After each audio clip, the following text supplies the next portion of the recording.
Hello, welcome to the Water Channel. The podcast formerly known as Pocket Culture Cast is no longer available.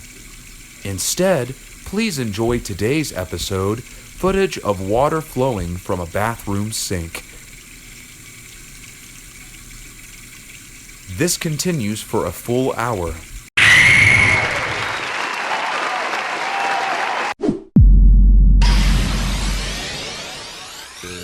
There we go. This is the Fakeout Podcast. I am one half of That Poké Duo, Bryan, you know my name. And today I am with... I am Lubert, and I am with Lubert. We are all Lubert. Okay. That was the other half of That Poké Duo, dear friend of mine. No longer in my apartment, but I'm in his right now. We're in the master suite. Yep, we are. And today we are talking about the war on Viagra and how more people should be on Viagra. Erectile dysfunction is a terrible thing, Lubert. And let me tell you this right now. I, for one, suffer from it. And I know you do. That's why we... That's a fake out! It's a fake out. We're still working on the gimmick. Yeah. But yeah, we changed the name to it's a fake out, the Fakeout Podcast. The Fakeout Podcast. The other thing we did about 6 months ago at this point. Yeah, the last podcast we had, I think was actually about the last iCarly season finale. We did one while we were at my apartment, and nothing came of it. Nothing came of it because things happen, man. Yeah. Weird shit pops up. But as you all know, we are not famous podcasters who do this for a living. No, we are not on the Joe Rogan spectrum or even the H3 spectrum. We are not famous. Not quite. And so we have to go to work. Right. Well, even famous people have to go to work, Bryan. They just get paid a lot, like an exponential amount more than we do, for doing very minimal effort in whatever they do. Yeah. But regardless, bitterness aside, because there's no bitterness here, right. We've changed the name after a 6-month stint of finding an apartment on my end, on fumbling around to find out what to talk about. And now that the new iCarly season has come out, it's a perfect opportunity to rev up the engine again and change it from what did we call it? It was pocket culture. Right. Yeah. The Pocket Culture Cast to something more streamlined. Yeah. We decided Fake Out because it is apparently still connected to Pokemon lore. It is one of my favorite Pokemon moves to use in draft leagues, and that's my main focus on the channel is draft leagues. And it kind of has a comedic edge to it, and it kind of opens and broadens the spectrum of what we'll be able to talk about on this channel. It's still very much a work in progress, what our little gimmick will be.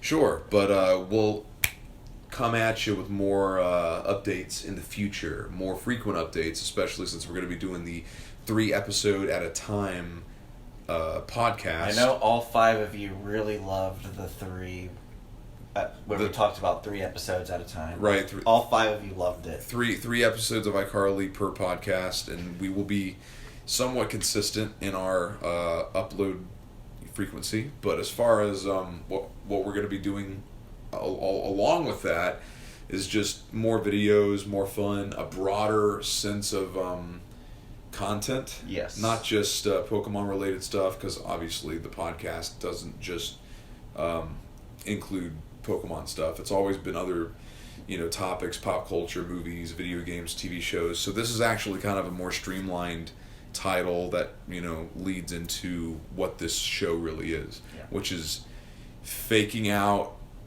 The whole joke is like we're faking professionalism. Yes, I guess, and also just I think Fake Out is just a fun name. Let's fake out and talk about whatever the hell's on our minds. Right. It's a very kind of stoner comedy type of name. Mm-hmm. We talk about whatever the hell we want. That's kind of what the joke is. Yeah. essentially. And it's still Pokemon related because it's a Pokemon themed channel. So there you go. That out of the way. Bryan, why are we here today? We are here today because we have watched 3 episodes of season 2 of the new iCarly. Hell yeah. And we are going to continue, like you said earlier, 3 episodes per podcast. We watched them all. All 3 of them that we're going to watch. There's actually 5 up now. We are continuing the trend of always being slightly behind on our uploading schedule. So yeah, it kind of goes with the name, I guess. Yeah. Faking it out. Because most professional people would be on time with their reviews. Exactly. We're very late. If only there were someone who could make it faster to edit this type of stuff and had more resources and time on his hands. And I don't know who that could be. And I could pay them to edit my videos instead of them working at a hospital kitchen to make money. Who the hell even... Like, what a weird scenario. That is oddly specific. It's very specific, but it's funny that we both resonated with that. Yeah. But if only, what a weird. If only the woodpecker size. Exactly. Careful, we're gonna get a copyright strike, my friend. That is an old ass song from an old ass movie. It ain't public domain yet, man. That is true. It's gotta be 70 years for the public domain. I think it's 100. Oh god. Yeah. But that's Disney's doing. It is. They're the ones, for you, those of you, 5 of you who don't know, Disney is responsible for making public domain a thing. And screwing it over for all of the things that should be in the public domain. Yes. Not that song should be in the public domain right now, as it is not, 70 years old. Yeah. But, I mean, basically the rule is... it was 70 years, or after the person's death or something. I've heard 100 years to make it official, but there's somewhere between 70 and 100 years, there's a document, there's a law actually out there that says, if it's almost a century old, then basically anybody can use that material for, that's why there's so many for anything there's that, so many that they Sherlock want to Holmes in their project.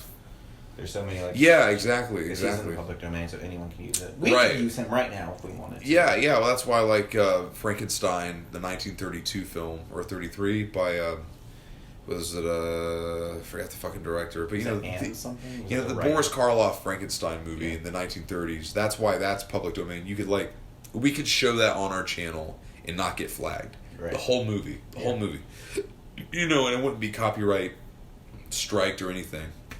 Or it would be, YouTube wouldn't flag it. It would just be completely legal to show that for free on our channel. There's a law and an ordinance, a nationwide ordinance that actually says you could do that if it's 100 years plus old, or 70 to 100 years. I'm not sure what it is. Neither of us are sure. We're not going to look it up.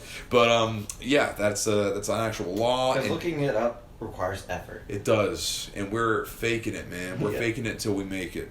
So that's kind of what Disney's doing when they fucking put their fucking dick in the fucking system and go hang on a second, Mickey Mouse is 100 years old, just about. Actually, he is more than 100 years old, but he's still ours because I think the law also says if the proprietor of the property of the character or the movie continues to use that character or property in other projects, it renews within the 70 to 100 year time span. It renews the claim on that property. Yeah. So Disney will forever own Mickey Mouse because they keep making. And Mickey will never be in the public domain, even though it should absolutely be in the public domain. Right? At this point, I completely agree. But because they keep making Mickey Mouse shorts, even to this day, and it's okay.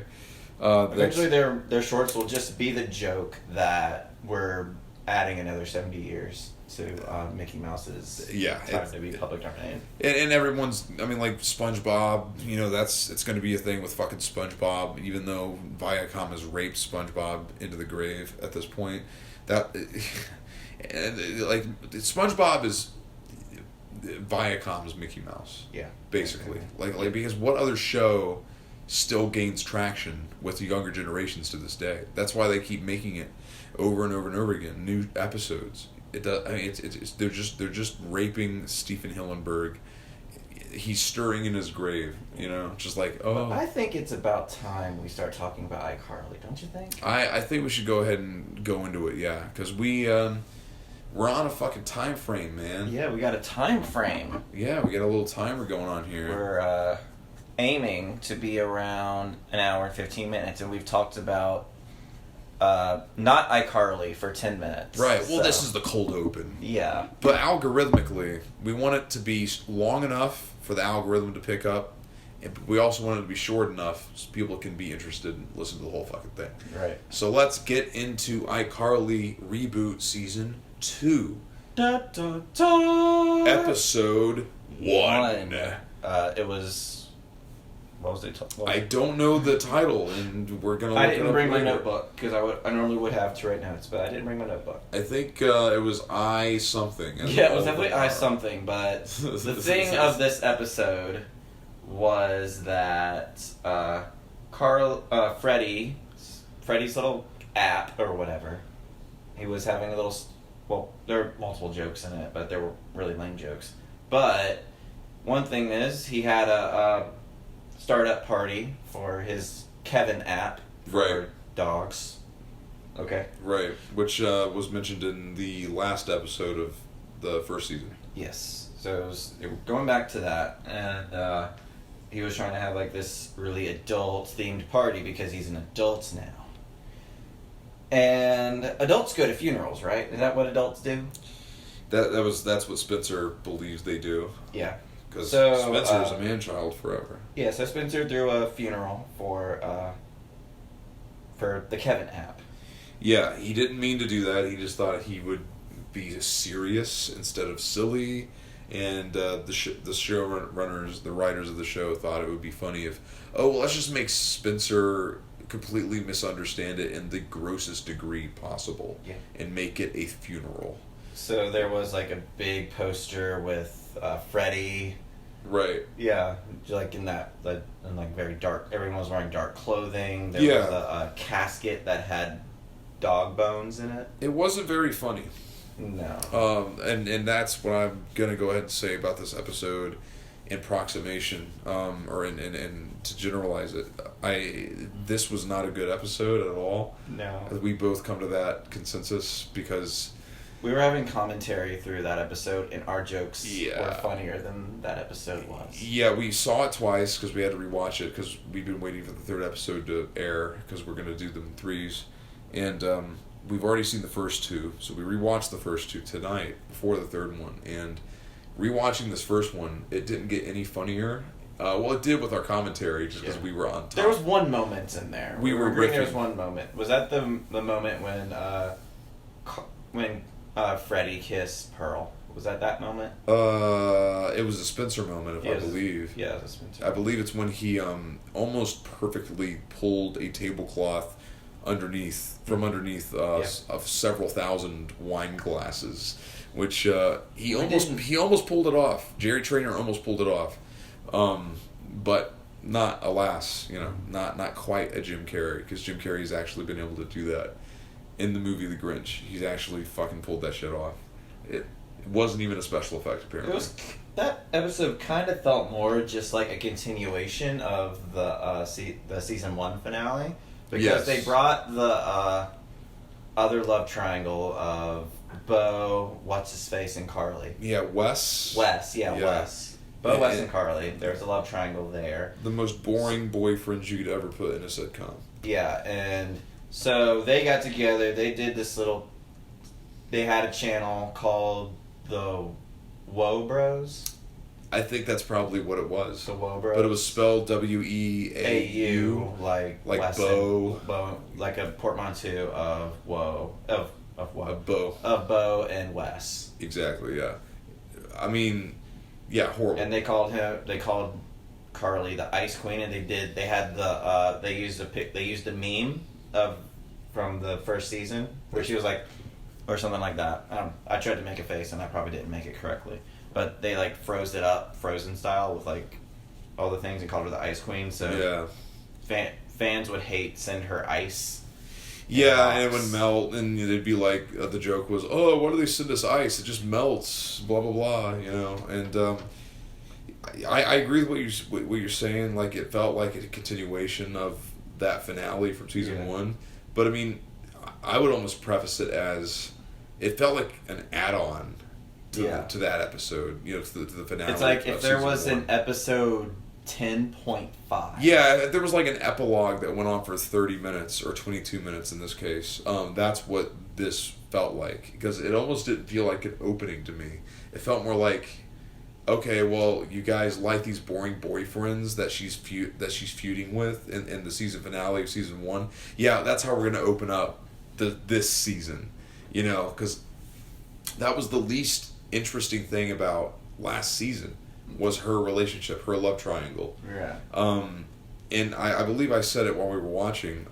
My speculation is the writers need a foundation, like an arc, to kind of follow, like a baseline like story to kind of connect everything else throughout this season, because they kind of used it in the last season, and that was the least interesting aspect of last season, but it still kind of was served as a plate for like all the jokes to happen, all the other episodes, because it was just a continuing arc. So that's kind of why they set it up this way in the first episode of this season. It's like, okay, well, we can't just do jokey jokes the whole season. We gotta have like an arc, and it's got to be about Carly. Well, Carly's not that interesting of a character without her side characters around her. Right. So, but then again, it's like an adult version of Carly. So what do? I guess we'll make it a love triangle type situation. The least they could have done, though, is made it interesting. They failed to do that. Yeah. It's just an excuse to string all the other jokes and make that the baseline story. It's like when these famous book series' last book gets put into a movie and they split it into 2 parts for no reason whatsoever. Yeah. Well, the reason is to make money, but that's not a reason that we're accepting at this point. But it's almost kind of like that. It's like the finale of episode 1 was like the part 1. Yeah. And then was part 1, and then the first episode of season 2 was the part 2. Yeah, I agree. What it kind of felt like, and it was just and the only reason there's no need for it. Well, the only reason they're keeping with the love triangles because they don't know what to do with Carly's character. Right. I mean, it serves as a baseline for the series, as it gives a underlying narrative that they could fall back on. Yeah. Because without it, they're just jokes, and the jokes for the sake of telling jokes. Yeah. With all the other characters, but they need like the main character, iCarly, Carly, to have a story of her own, and so that's why I think, and this happened in the first season too, where it's like, well, jokes aside, what's Carly's story? And all these writers could come up with is she's got to be in a love triangle. Right. It's got to be about romance, and that's okay to do that, but can you make it fucking fun to watch? Can you make it interesting? Can you make the other sides of the triangle? Can you make me want to remember their names? I know, and not only that, but like, there's way more interesting stuff about Carly that that have come into light, that they brought to the surface in this season than her fucking love life. Right. Like she's a narcissist, first and foremost, more than she ever has been. And I think a lot of that is coming from, we have to make up for the fact that Sam's not in the series, so we kind of have to make her more of a narcissist and more crazy. It's like we have to combine the Carly and the Sam characters. Yeah, exactly. And with that being said, I think there's a lot to be said about, without that influence of Sam, without the marriage of the personalities of Sam and Carly, you just have Carly. The writers don't know what to do with her character solo. Right. So that's why they attach her to boyfriends. And it's just like, I think you could probably do something interesting if you really tried to be creative, really delve deep into like who she is as a person. Yeah. And develop that. She was a bit boy crazy when she was in middle school and high school in the old iCarly. That's she fun. was very boy crazy, so it's almost like maybe you could get out of that and go like, maybe I do need to spend time for myself. Maybe I have to learn how to instead of just always trying to put her with Freddie or put her with Wes or put her with Bo. Be like, hey, I don't got time for boys right now. Boys are dicks. Yeah, because this episode teases the Freddie and Carly thing. Yeah. Because, I mean, like, the whole plot is her ex-boyfriends are trying to start a web series, and, you know, they blacklist her from the internet, quote unquote, by making her seem like she's a bitch because they want vengeance. She tries to go the high ground and brings them on the show to talk about letting them down gently and stuff like that. And then she takes the bait and says, I have a boyfriend. And Freddie steps in and says, it's me! Because he's trying to play the role of, I've got to save my friend here. Right. And they have to put on this facade of being in a relationship. They do this fake slow kiss. Which they could have made that more interesting than it was. It just kind of came off as forgettable, like the rest of the episode. When they were at the Onion Shack or whatever it's called, those 3 people who came in, who were basically just iCarly super fans, were so fucking annoying. Yeah, talking about this episode is exhausting because it's so uninteresting. Yeah, they're given because obviously last season they were kind of teasing, you know. Carly and Freddie as a thing. Yeah. And they're going to do it eventually. I think that's also why they started the season with this. Because, you know, it's like, Freddie and Carly? How weird would that be? They're going to do it eventually. It's probably going to be this season, way down the line. But they didn't even make that interesting in this episode. It was just like every joke kind of fell flat. Everything about it was boring. I don't care about her exes. They're boring. The jokes didn't work. There was a few fucking Spencer moments in it that were funny with the funeral bit. And Spencer pops out of a fucking mountain of dog bones in the midst of the funeral. But for the most part, it's just like... You mentioned the Onion Shack that they went to, you know, when they were trying to fake themselves as a couple in the public eye. I don't even remember the name of the shack. I don't even remember the name of the location. It was the Onion something. Yeah, but who cares? It looked like a shack, so we're just calling it the Onion Shack. Yeah, who cares though? Because it wasn't interesting. It wasn't funny. Yeah. You know, the only thing it was just annoying because those 3 people were just annoying. Right. Yeah, and so the only thing I remember from this episode is the funeral bit, and then Double Dutch and Harper and Double Dutch broke up. There's which I was sad about that. We were talking about what we wanted from iCarly season 2, probably sometime at the end of iCarly season 1, and I said I wanted more Harper Double Dutch moments. Yeah, and we kind of got it here, but from the vibe I got from their phone conversation, because you have Double Dutch, the actress, clearly on an actual webcam. Yeah. You know, they could have done the studio thing and made it super HD and passed it off as a webcam. No, I think what happened was this actress is probably busy. Double Dutch. Yeah. The actress that plays Double Dutch, she's probably busy. And they were like, all right, well, we need to have a farewell to your character if you're busy with other projects. Yeah. Can you send us in this little thing? Yeah. And it didn't even look like they were actually talking. It looked like it was all scripted. You know, and they synchronized it. Yeah. So that's probably what's going on. So yeah, I think that's the end of Double Dutch. I'm sad. I'm sad about it because I liked Harper and Double Dutch. I know, but I mean, that was an interesting moment because there was actually some emotion I felt. Harper just broke up with her girlfriend. You know, okay. And I kind of wanted that. I kind of wanted the relationship to kind of stay like that because there's a lot of, unfortunately, when it comes to queer media as a queer identified person, right. A lot of the times we're kind of just the butt of the joke, or we're put in just to die later. Right. And that's been a big thing in the last couple of years, and that when there's queer identified characters, you need to keep them. Yeah, there's still a reluctance to embrace a fully queer relationship, even in a fully realized. They're like, hey, we got you 3 episodes of queer of Double Dutch and Harper. That's great, isn't it?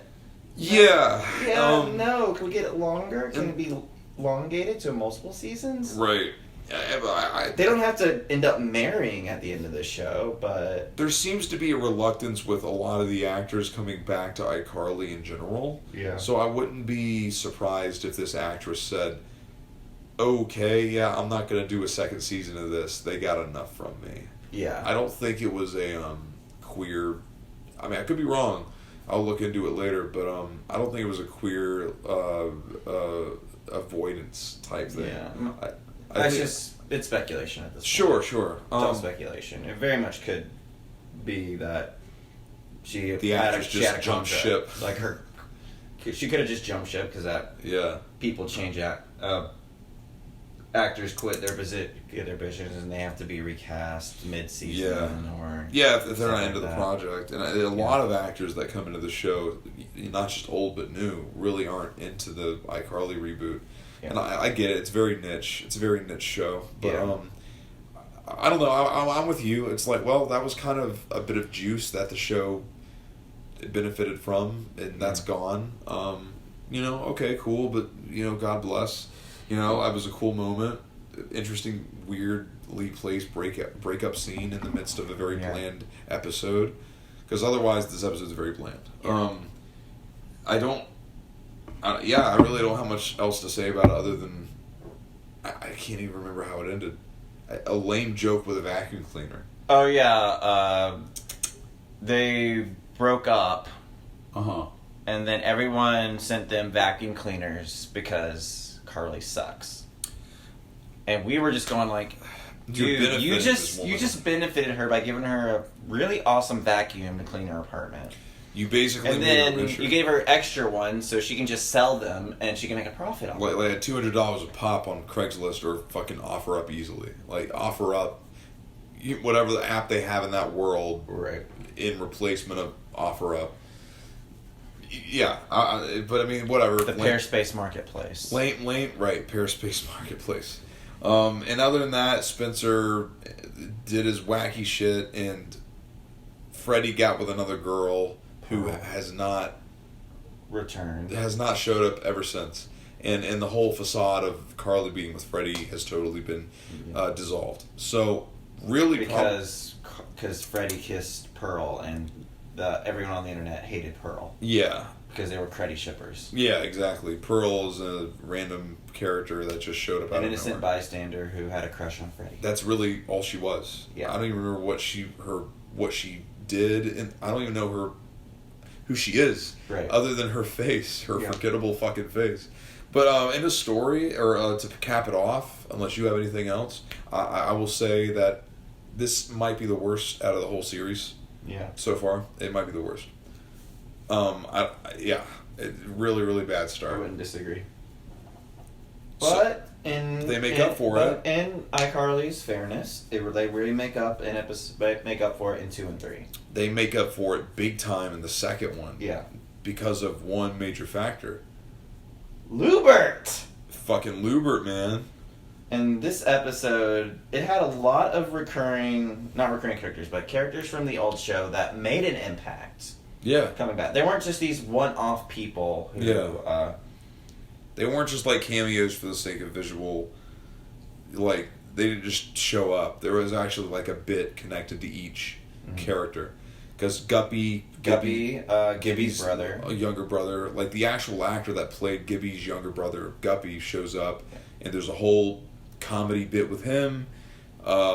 They reunite Miss Benson and Lubert during the trial that's involved in the episode. Because the whole episode is revolved around Lubert, who was like 30-something or 40-something at this point, who just decided to go to law school and just learn how to...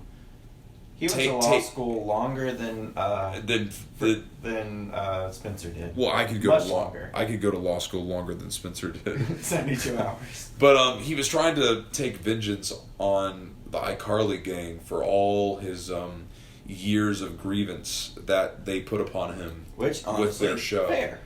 Fair, yeah, because I mean, like the iCarly team during their 5-year stint of making a web show. Like, abused the fuck out of him. Yeah. So he could have done it sooner, but he wanted to go to law school and, like, become a lawyer before he created a case against Carly and friends. And that's what this whole thing was about. He, like, just wasted his life trying to get revenge on Carly and Freddie and Sam if she were there. But, and Spencer, of course. So they get the summons to come to court, and this is where we kind of get the egotistical side of Carly that really wasn't that really wasn't there right. in the original series, or pretty much, or even like just the episode prior, or even last season. She didn't really seem that egotistical, but man, was her ego just sky high. Yeah, and I think they flanderized that quality of her character a little bit. Yeah. You know, flanderization. I think they definitely have done more than a bit of exaggeration on that aspect of her character. There's no doubt, but... She goes into the court, and before it even starts, she apologizes to Lubert, which, okay, that's fair. Right. And then when they're about to go to court, she's like, "Your Majesty," or something other thing to the judge, and I'm just going like...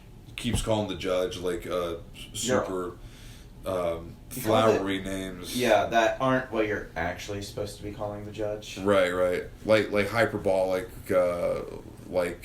and she's doing the... medieval She's type. doing the curtsy. Yeah, she keeps... Every time she says the wrong, she'll say "My Excellency," "My Majesty," or something like that, and then she'll do a curtsy instead of like, "Your Honor," or whatever. Right. She keeps hyperbolizing the whole, She's like, recognition. "I apologize to Lubert. So, Luby, what do you say? We just shake hands and call it off." And he's like, "Nah, I'm still gonna sue you, but thanks." Yeah, and by the way, Lubert has lost the wart at this point, assumedly, and has actually does look quite handsome. It looks pretty cleaned up. You know, he's committed to the bit. The whole comedic aspect of it is that he's not screamy at all. He's just a normal person. He's handsome. He could have a girlfriend at this point. Yeah, he doesn't screech anymore. He's just a regular, smooth talking gentleman. Yes. Which is funny because it's like, all right, well, obviously that's not gonna last because it's fucking Lubert. You know, we can't have that. I mean, it's fucking Lubert. It's very noticeable that he's lost his wart, but on the second watching of this episode, I noticed the concealer around that spot. Oh yeah, well, it's obvious they were trying to like, Chekhov's gun, like. Right. Place the bait for the audience and then use it later. You know, like shoot the gun at some point in the later in the story, which is what happens. I mean, he eventually unravels, and it was all a facade just for him to get revenge on on Carly and her friends. But that's not really the point of the episode. The point of the episode is a bit of it's very fan servicey. Yeah. But in a good way. Yeah. Like they bring back a lot of honorably previously showcased characters. Yeah. You know, we've got Guppy stuck with his birthday bit. Loved telling people happy birthday when it wasn't their birthday. His voice got deep as fuck too, man. And he actually said the TH in birthday. I just remember when he was a little kid and doing this road, maybe it was just his character. Yeah. But he would say happy birthday. Happy birthday. Yeah, he was super young. The TH wasn't there. I don't know if that was just Guppy's character or if that was the actor actually not really being able to make TH sounds currently. Probably a little bit of both. Probably was a little bit of both. But he was just like, when he was being questioned by Lawyer Lubert, we'll call him Lawyer Lubert. Lawyer Lubert. He was just like, you remember your boyfriend, brother, Gibby, right? And everyone's like, Gibby! Right. Yeah, they show the closest thing we're gonna get to Gibby, which is a photo of him. And I guess that was enough because everyone said it, I believe, in the courtroom. Yeah, everyone said it in the courtroom. Gibby, like everybody knows Gibby. Excuse me. Take a sip of that classic Coke. The classic. This is water. Thank you very much. Oh right, it's not cherry vanilla Coke at all. It's water. It's very delicious water. I'm sure. Tasteless water that has no flavor, but it's good for the. It's good for hydration. Yes. Hydrate or die. Yes. So he was just like, Gibby had a good time.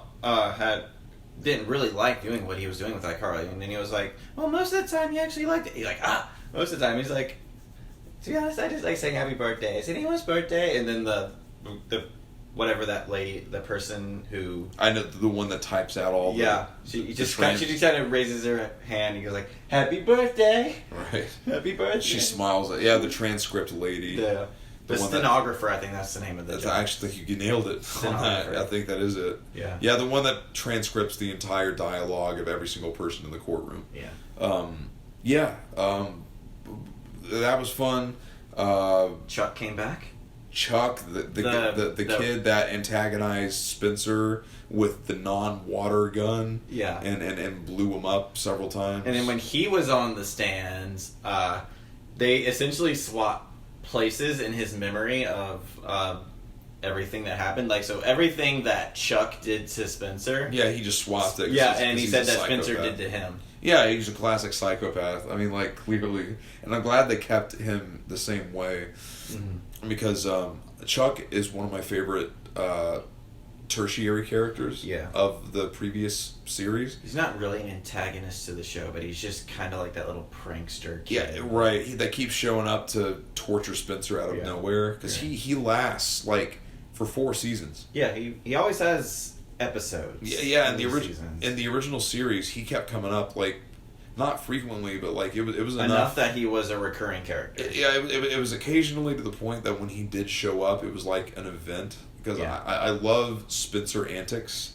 I know I've gone on record for being a Spencer fan, and I know you are too. Yeah. But I think I like Spencer more than you. I think Spencer for me is like the Donald Duck, the Daffy Duck of this universe. Like, he's just endlessly entertaining, always foiled, always funny when it happens, and Chuck just happened to be one of those foils for Spencer, you know, like, just kept coming into the picture every season, every other 5 episodes, or every other 10 episodes or so, probably more like every other 10 episodes, and whenever he came up, it was just like, yes, Spencer gets to be fucked with, Chuck gets to fuck with Spencer again, and he shows up in this, and I loved it, you know, it was great, just doing the same shtick.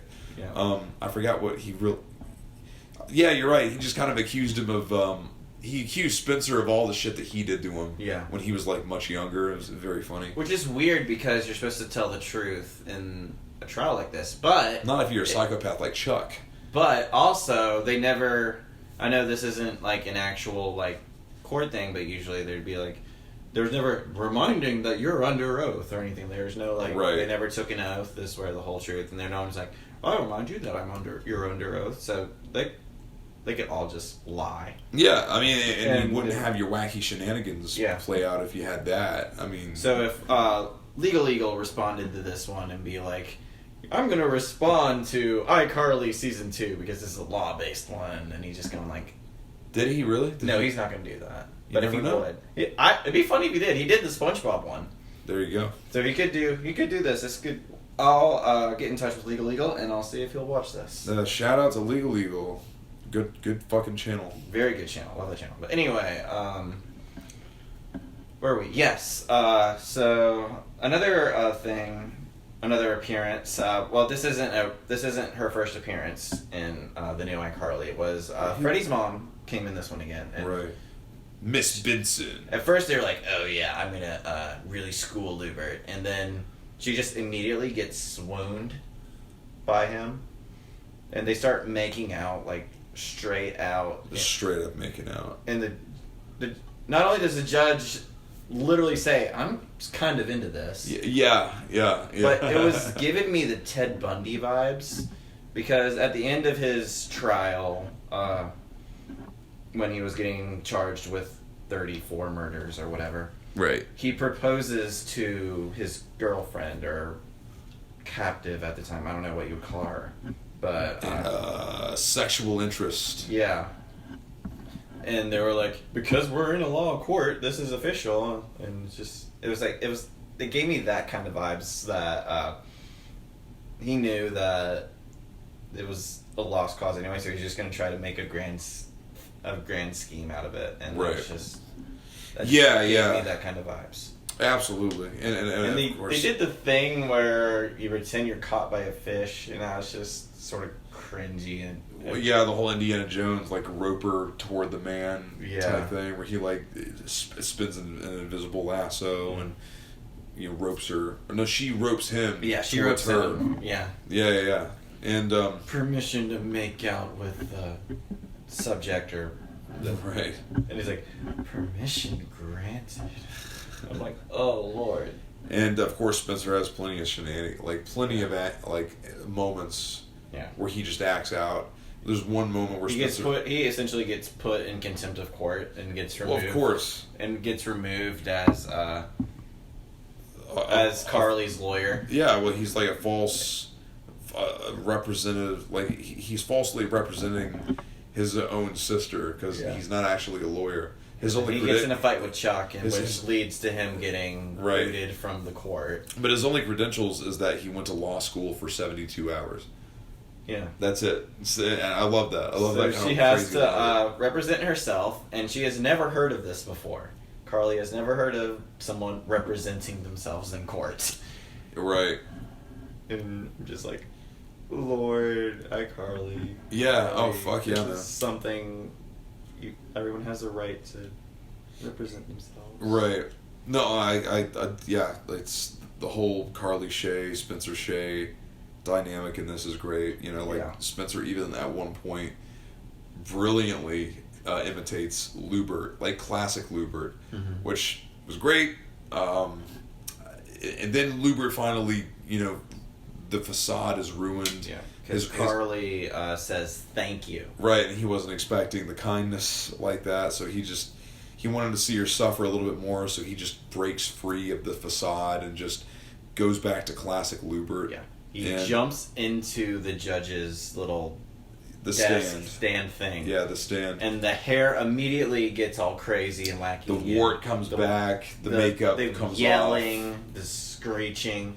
And I'll give him some props, because I mean, like, that takes a lot of vocal strength. Yeah. He's not 28 anymore. He's like almost 40. Yeah. He was able to pull it off.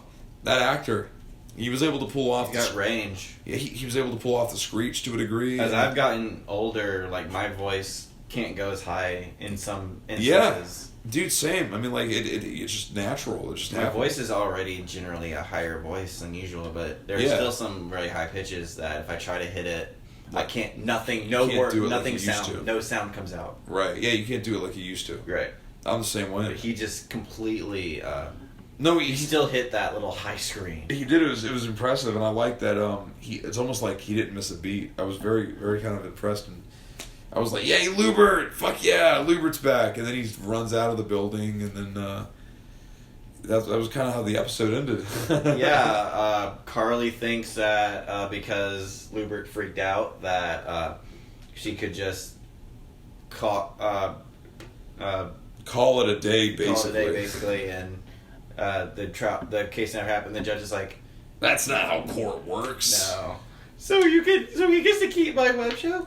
Do you not? That's not also how court works. First Amendment, right? First Amendment, and it's like, just because you offended him or even assaulted him in an okay web series, and it doesn't mean he owns it. Right. But it does mean that it's defamation, so you have to pay some money. Yeah. And it's like, okay. And she has to pay like $200,000, but Spencer covers it because Spencer's rich.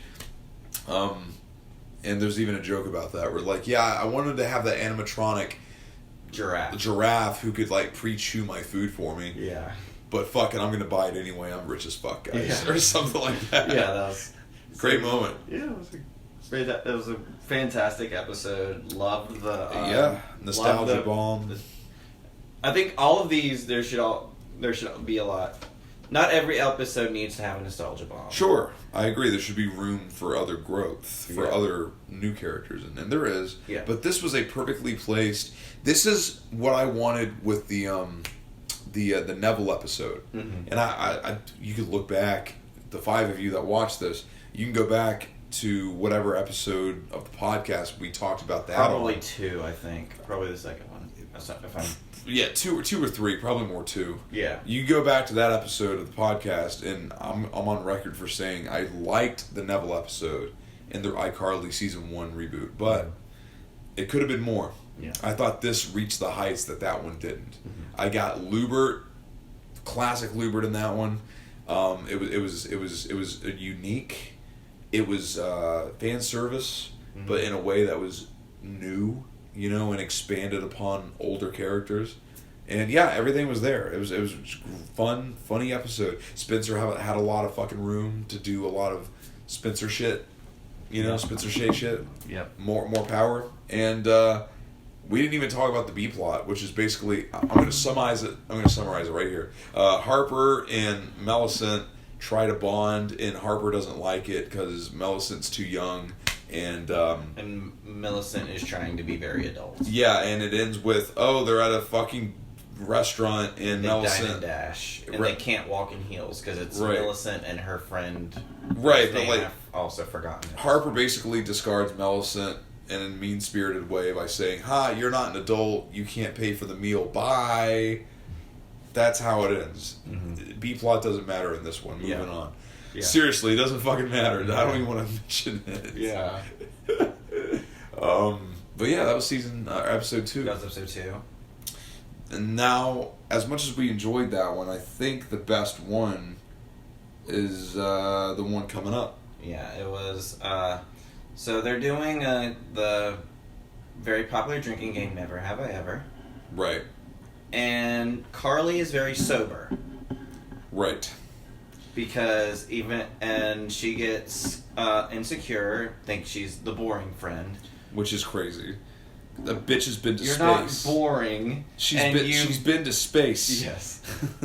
She's done things in her life, but it's not like the things that get you drunk. She's literally jumped without a parachute, jumped out of a fucking plane in uncharted Japan. Yes. She's not boring. Yeah. They're just ignoring all the interesting stuff that she has done. Right, just because it's not sexy. She's been to fucking Italy for like 3 years, and she got used to gelato and loved gelato. Yes. Fell in love with gelato. Fuck that, though. She's been in Italy for 3 years. She's not boring. Right. But on alcohol, she doesn't drink like her adult friends drink, so that makes her boring for this episode's context. So... Yeah, but no, on this episode's context, I am the Carly in this... yes. I am the not drinker in this podcast. And it should be known, I also only... drink when it's completely, I'm drinking right now. Yeah. Yeah, he's drinking right now. He's doing it responsibly, though. Uh-huh. I'm totally his AA guy. Keeping him sponsor. On it. Yeah, I'm your sponsor. Even though I'm supposed to report you for actually drinking. I know. But I'm not going to do that because I'm such a good friend. I know. Even though I don't go to AA, he's still my sponsor. Yeah, he's not actually an AA, guys. He's a responsible drinker. I'm just... he's just joshing. His name is not I'm faking you out. I'm faking you out as the... Fake out! His name is not actually Lubert. Right. It's not actually Lubert. I pinned that on him. And I didn't like it. I really didn't like it. I don't know why. Lubert's a great character.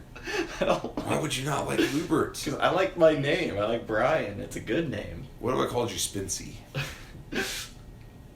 I don't. No. Anyway. Fucking... nicknames aside. Yeah, iCarly's boring, apparently, because she doesn't drink. And, Which I dispute, because I am the best person ever, and I am sober as a sober person. Exactly. He really is just the best person ever. Yes. I'm glad you agree. Better than Gandhi, even. I wouldn't go that far. Maybe I'm better than Genghis Khan. You probably have some Genghis Khan. You probably have some Genghis Khan blood in you, just because of how many women he fucked. I'm telling you, because there's so many people that go to those Ancestry.org sites, and they put their spit in the tube and they send it off. They come back. There's so many people that come back with Genghis Khan DNA. Yeah. It's crazy. Yeah. It's so weird. Yeah. It's like, damn, dude, you run out of sperm, I thought, eventually. Guess not. Be fruitful. My body count is totally not single digits, and we'll probably never get into double digits ever, but that's a lot of people. Cha-ching. Cha-ching! Yeah, so Carly gets a little insecure and is like, so she and Harper it's in the morning, they're in their pajamas, and they're just like, Carly's like, let's do something fun! Yeah, let's do something immediately. fun! Now and then she's like, and of course, Harper is a little hesitant. Yeah, it's like, okay, you don't drink, so I don't know if we could do anything fun, sober, even though every episode is an adventure. And iCarly, yeah, she's like, okay, well, in the context of this episode, drinking is what we consider fun, so we'll go to the mall after taking pills, which has to be fucking mentioned.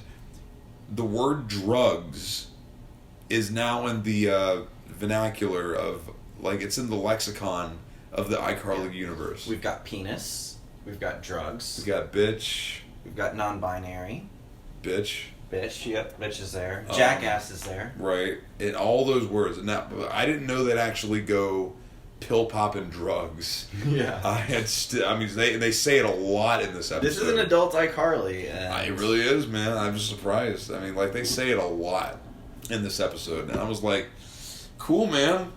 And I remember in the first season, it was like, whoa, they actually said non-binary twice in season 1 at different moments. So and they fucking cursed and they're drinking. It's like, what the fuck? Penis. That's a word that they use. It's just crazy. I mean, like, it's not crazy, but it's surprising. But the drug thing, I was like, damn, they're going like they reference drugs like in the same vein as someone who takes Xanax or like fucking oxycodone or some shit.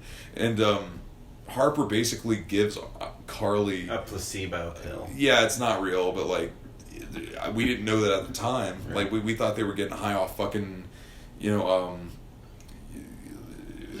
marijuana, like Oxycontin or some shit. Yeah. legal marijuana. Yeah, I know that song. Such a good song. Yeah, it was like, oh shit, yeah, here's some fucking Molly. And here's some fruity drink that we all know that Carly's gonna love. Yeah, like literally, I just like, okay, we're gonna take some like what does she call it? ABC, fucking pill. It was That's what the she 3 called vitamins A, B, and D or something. A, B, and D pill. Yeah, the ABD pill or something like that. and it gives. And that's the name. No, that was the name of the drink. That was the name of the drink. It was like ABD or something like that. It was the name of the drink. I think it was the name of the pills. It was something like that. But either way, the drink and the pill had no alcohol or any drug that could get you high in your system. But yeah, the whole joke was that Harper was trying to, safely enter Carly into a world of debauchery and fun, without actually getting her there. And informing her that she is not actually high or drunk. Yeah, later on, but at the time she wanted her to believe that these are real pills, this is real alcohol, and Carly they get into shenanigans, they go to a bar, and she kisses a random stranger. Quote unquote on random stranger. Yeah. Quote unquote, so we'll get into that later. But then, like, also with the same stranger, throws a fucking drink in this guy's face. Asks if she can fight him. Yeah. And then because that's fun. And then he's sitting with his drink and she's throwing ice at him and he's trying to get the ice into the cup or something like that. Yeah, this is after she throws a drink in his face. Yeah, this is after that's very clear that we want to know that it's after she threw a drink in his face. He decides to stay around, probably because she's an attractive woman, and doesn't want to go away, and allows her to basically throw like rocks in his drink, or something like that, or whatever, ice or something. I don't know. And he doesn't just leave. It's a weird scene. And he asks her permission to leave. I know, which is why I'm thinking. I guess they asked him, "Hey, can I act out with you and just throw shit in your drink?" Which is it's never explained. I think Harper literally paid him to just be Carly's guinea pig for this. It's never explained. It's never brought into fruition. It's always just okay, yeah, this guy just kind of takes shit from Carly. Yeah. I guess because she's hot and Harper's hot and he's straight, and it's okay.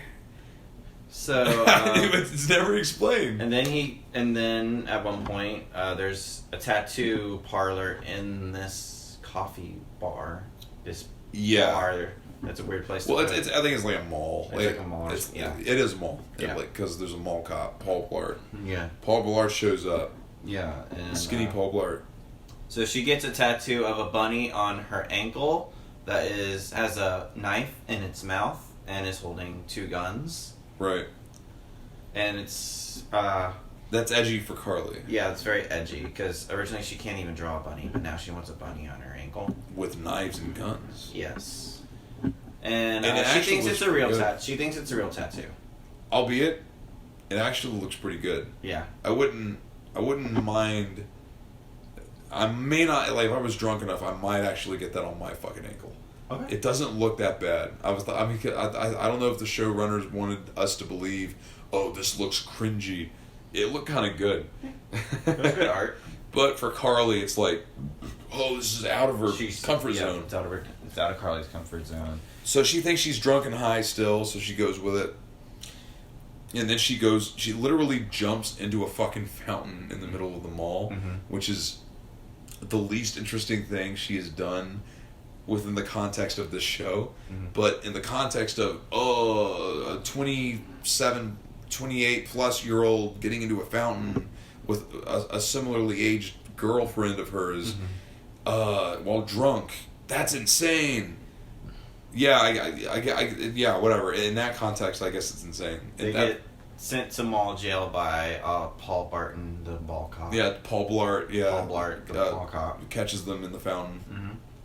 And at this point, they're sent to mall jail, which is, I guess, just his office, so he can keep an eye on them. Right. It's literally got like a makeshift like marker. She's like, "What are you going to send me to? Mall jail?" And then we get a close-up of like a sheet of paper with like marker written, like it's obviously marker like crayon, right, with the words mall jail. Yeah. It's very funny.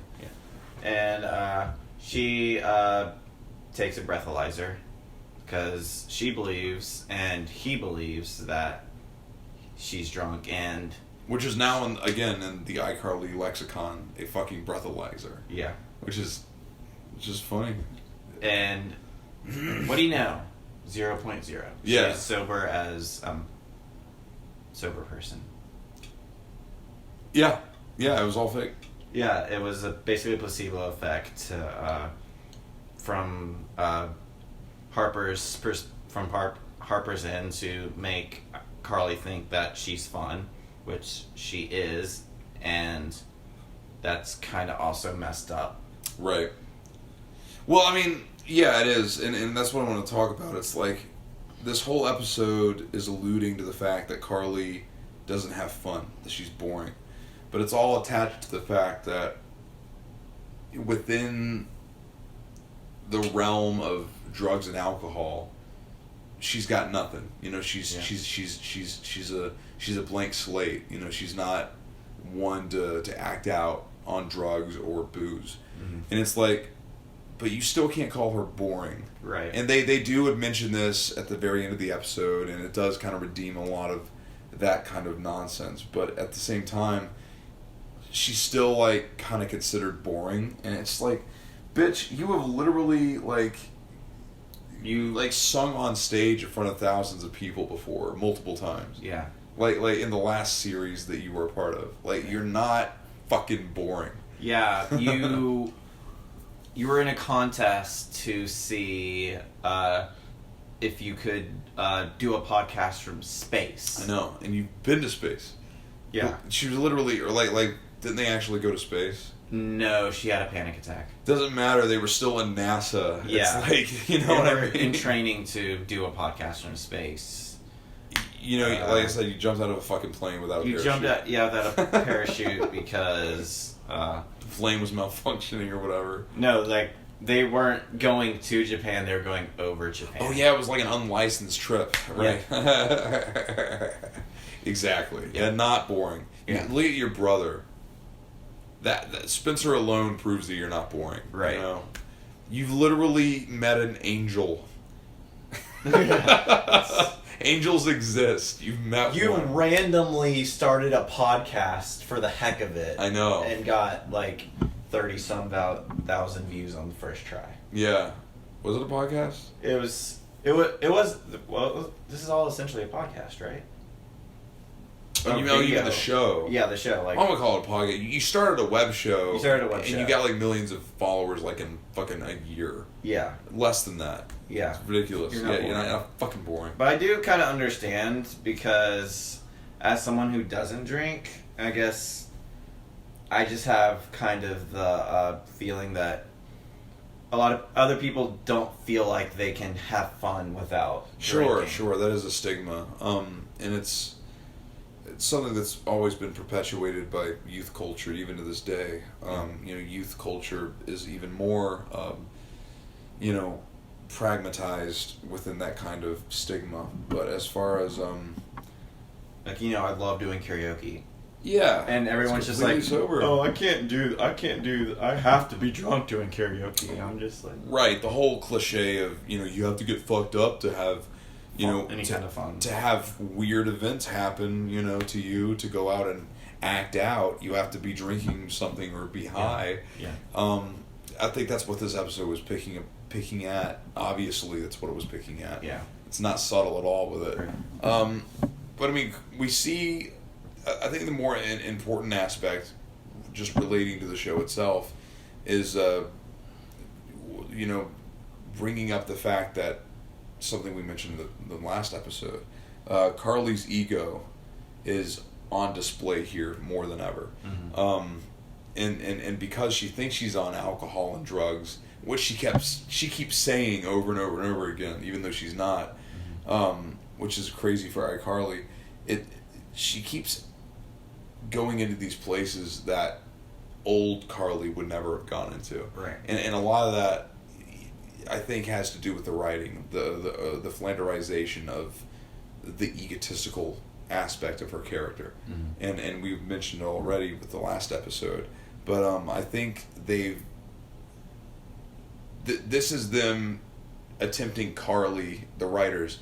This is the writers attempting to write Carly without relationships. Mm-hmm. They either have her be in a love triangle, or they just make her batshit crazy, egotistical person. Right. Borderline sociopath narcissist. Mm-hmm. Because she hams it up in this episode. Not Miranda Cosgrove, who's great, but I mean her character. Mm-hmm. Like she is all ego. Yeah. In these past 2 episodes. Yeah. And it's just, it makes me think: are they going to do something more with that? Are they going to go into kind of a dark side? Because I'm all right with that. Let's fucking go for it. I doubt they will, but you can't show me these past 2 episodes where it's all her absorbing her narcissism more than ever, or rather showcasing her narcissism more than ever, and wanting to absorb the limelight and people's attention more than ever. You can't show us that without making me speculate: are they going to do something with it? And that episode went in a direction we didn't really predict was going to happen. Well, we definitely didn't predict that the drink and the pill that she took were basically placebo drugs. Right. But something I noticed, which was probably just something because it happens to me, but didn't have any really relevance to the show. I noticed at the very beginning when she was having some kind of drink with Harper at their apartment, her hand was shaking, kind of like this. Yeah. I noticed that, and I was like, does she have essential tremors? Because that's something I have. I'm not doing anything right now. I'm not intentionally making this hand shake, but it's shaking a little bit. I have that same trait, by the way. Yeah. It's my mom's side of my family. I think it was just an acting thing. I don't think it was a character trait. I think it was just Miranda Cosgrove. Yeah. Does Miranda Cosgrove have essential tremors? Probably. I mean, it's a common enough occurrence. I mean, she's been abused by enough people, in their childhood. Yeah. So I was going into. So I saw that and I was like, okay, is there going to be a scene where she just blacks out? Right. And she's trying to piece together what happened, because I'm a big fan of How I Met Your Mother, and one of the first episodes of that show is an episode where Ted is very he's getting out of his shell, and he's drinking, and he blacks out, and he wakes up in his bed. His ankle is sprained, and there's a pineapple on his bedside table, and the entire episode is basically them piecing together what he did while he was blacked out drunk. Right. So I was thinking there was something like that was going to happen. I thought they were going to go a little full throttle with it as well, but this is still a PG show. Right. I'm surprised they even mentioned drugs and alcohol. Because we both noticed, like... On the rating. Yeah, TV PG. Yeah. So, you know, I don't even know if I want a fucking hardcore R rating iCarly. I'm not asking for that. But I kind of am curious what would have happened if it were PG-13. Right. And who the fuck knows? But all I know is that the character of Carly herself is more self-absorbed than I've ever seen her in any, both the reboot and the previous series. And will they do anything with it? I don't know. These writers don't really have a sense of continuity when it comes to character development. Perhaps part of her ego is just the fact that she's internet famous. Yeah, but and that's probably something that the writers are trying to do and exemplifying her. Yeah, but I don't think it's going to go anywhere because I know iCarly writers, both the old and new series, they usually don't have a continuous grasp on character development throughout the stint of a season. They do sometimes, like the whole Freddie and Sam thing. Yeah, and then Gibby moving on from taking his shirt off all the time. Right, but other than that, I mean, Spencer's the same fucking person. Yeah. You know, and that's just not realistic. He's an adult, so he's more likely to keep kind of a personality. Sure. At that time compared to Carly and Freddie, who were 12, 13, 14 at the time of the original. Yeah, I mean, it's still a fantasy, though, so, like, to keep him basically the same personality, like, he's the exact same person. Yeah, and the only difference is that he's rich. Exactly, and people change in real life, even in adulthood. Yeah. People change every 5 years. And the fact that he hasn't changed a bit it's just part of the comedic aspect of his character. Yeah. You know, because he is the ultimate comic relief that keeps on giving. So they can't change him. It's a sitcom. They've changed his circumstance, and that's about it. Mm-hmm. The fact that they keep him the same is actually funnier if they were to change him with his personality. Mm-hmm. But speaking of Spencer, the B plot of this episode was interesting because for the first time since the old series, we get a glimpse at the groovy fucking smoothie. Right. Which is a location that I didn't know I missed as much as I did. Right. But I remember seeing this episode. And we were like, oh, is Tebow going to show up? I thought they were going to bring Tebow, man. Because Tebow lives in the basement, lived in the attic of that place. Well, he was the groovy smoothie. Yeah. You know, and I'm like, holy shit, they're going to bring Tebow back. They didn't. Yeah. I thought they would have when they showed the location, but they didn't. But I was all right to see the location. I really wanted Tebow to show up, but I don't think that actor is coming back. Right. I think they would have done it. Maybe they will, but I don't think they're going to do it. I don't know, because everyone else says no except for like a handful of people. But who knows? Luber showed up, so who the fuck knows? Yeah. But no, Spencer wants to start his own restaurant, and he wants to use the groovy smoothie. He's starting his midlife crisis, essentially. Right, but like it made me sad to see the groovy smoothie out of business because that was what it was. Like it's no longer an operation. Right. Which makes me think, what happened? I want to know what fucking happened. Well, but like rats happened, essentially. Say what? Rats. Oh, rats. They do explain it. Yeah. Right. Big rats. Yeah. And they don't even mention Tebow, though, which kind of made me... Where did Tebow go? I know. What's he doing? What is Tebow doing? I know. So they don't mention any of that. All they say is rats happen, so that's why it's dilapidated. Yeah. And it's a condemned building. But even though it's a condemned building, Spitzer wants to use his money to make his passion project, which is creating a restaurant. And that's what Spitzer's probably going to do in the next few episodes, is start a restaurant. And that's going to be a nostalgia bomb location through a different lens, aka Spencer, his revitalization of that place at Bar F. Right? Yeah, they name it Barf. He names it Barf, Bar F, in other words. Bar friends, bar food. Bar food, bar friends. Right, the F stands for food, friends, fun. Whatever F also stands for. It's just stupid. But it's barf. It's hilarious. Yeah. But yeah, we're going to have this location come up again, obviously. Why would they show it otherwise? Right. It's going to be Spencer's place now, because he's got the money to fucking renovate. And he's no longer helping Freddy with Kevin. Yeah, which didn't interest me at all. I was more interested in the location and what Spencer was going to do with it. Which he's going to renovate it and turn it into a restaurant. Yeah. They were originally going to split it up and have it like be kind of like a restaurant and also be like an office for Freddy, but... Yeah, fuck no. Yeah, it didn't work out. Freddy's still struggling to... Poor Freddy, by the way. We barely mentioned him in this podcast. Yeah. Bottom line... so tragic in these 3 episodes. He can't fucking get a break. He can't get successful. He's got a brilliant mind. He's got an ambition, a work ethic like no one fucking else. Right. And he still can't get a wife. He's been through 2 divorces. Can't get a business. Can't get an app.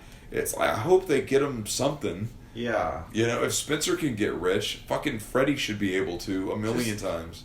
He doesn't even need to be rich. Just give him like a steady girlfriend. I know. Or like give him a job that like makes him successful. Yeah. Jesus, man.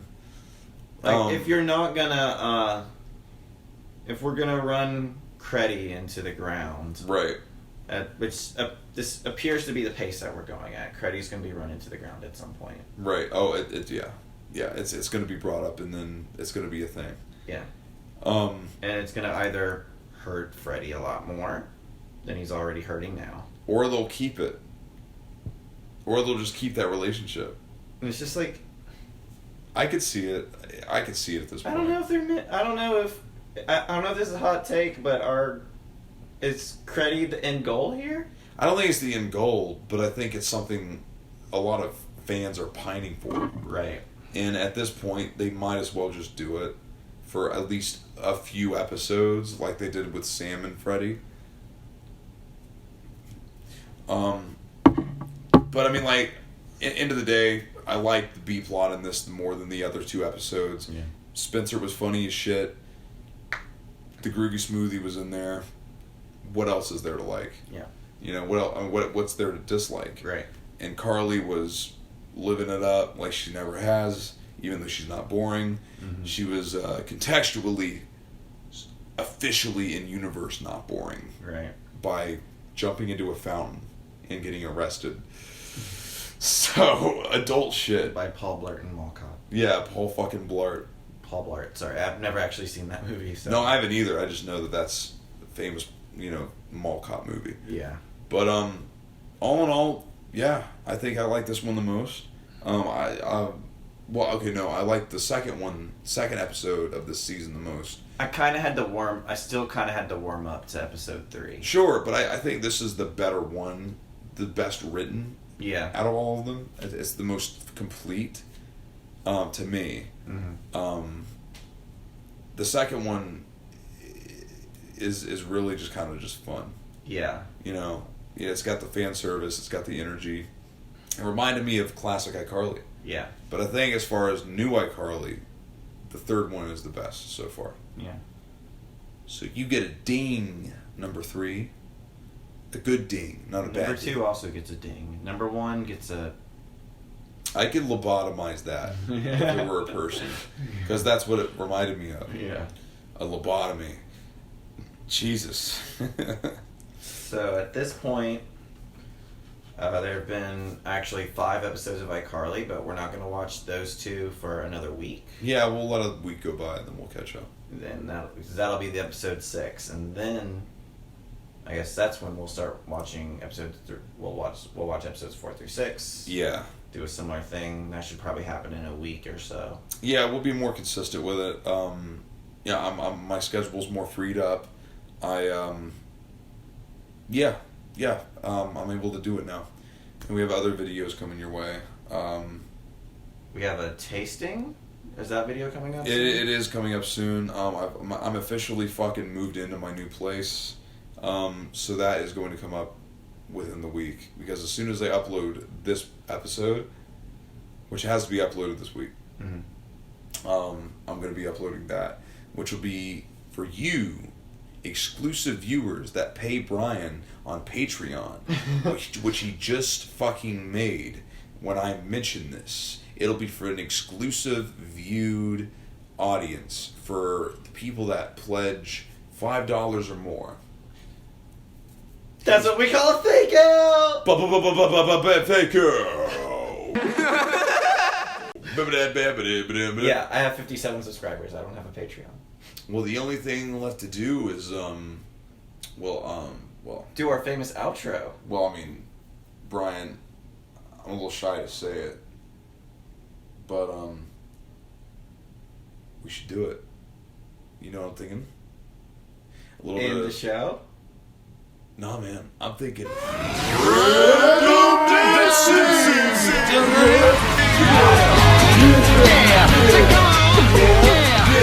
right. That's all you fuckers get. Yeah, you get 5. You get 5. You get 4, 5. 3, 2, 1.